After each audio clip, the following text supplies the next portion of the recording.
Hello, my name is Patricio Santisteban. Hello, my name is Bernardo Castillón. How are you doing? Today we're going to talk about the quality of education in Mexico, about sustainable development goals. We're going to talk about also education quality and how we can make everybody in the country have a good education and have a better lifestyle, yeah. Better life. Because actually, as we know, Mexican education, since we are young, is not as good as we think.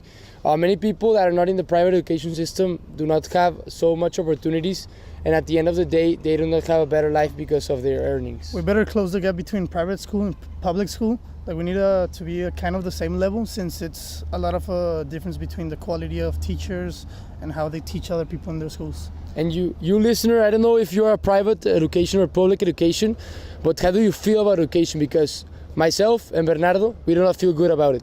So first we're going to talk about this boy named, the first girl was Adriana Gonzalez. She was a middle school public education student, and she does not really know anything about the education system. She's very close-minded and only knows about her school and not about others. Another interviewer was Raimundo Cantu. He was a worker on a house that I passed by, and I told him about pretty much how public schools and private schools, and he said we need to change, we need better schools. He also said we need to try some new things, invest more money in public schools, change some desk places. Like we need to establish a new type of education in Mexico. Yeah, and it was pretty much the same opinion that Adriana Gonzalez had. What she knows is that the Mexican education system is not good. As you listener right now, you can see almost any public school is not nearly the same as any private education school, because there's a huge gap, as Bernardo said, and we have to close it right now. And she was saying that more investment and a better government could change this. And we also need to help other people. Like we need to change either from kindergarten to university, since pretty much all of Mexico's good schools, like kind of good schools, are private, and it's not on the level as the USA. Since the US, pretty much every public school is better than a private school in Mexico, and we need to see the United States as a model to see and model to be in education. Yeah, and the other interview we had was on a private institution director. It was actually from Prepa Tech, and he had very good opinion about what should be changed. He thought that the change starts from the principles of education, which are kindergarten. Since we are young, we learn the basics of education, from mathematics to talking to reading to writing.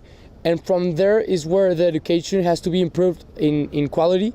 Given if you don't have a good base in your education in the future, either in high school, middle school, university, you will not have the experience, you will have the skills to actually master a good education. We also need to change the culture around school, since people, like kids, always think I don't want to go to school, I want to find a way to don't go to classes. We need to make classes either more inclusive or a little bit more entertaining, so people keep thinking about the subject, keep going to school, keep going to classes, since it pretty much is a culture in Mexico that you either don't go to school or you either don't like school. Like pretty much everybody doesn't like school, and we need to change that. And I think it's pretty obvious. If I tell you, what do you prefer? A private school or a public school? Doesn't matter if you have money or not. I would think that you would say, and you're thinking right now, private school. Because when public school comes to our minds, we think about bad quality, we think about that it's not prepared, and that's what we think has to change, the gap between private schools and public schools. So, you listener, what are you gonna do right now to change this problem? Thank you for listening. We hope we change your opinion about public and private schools.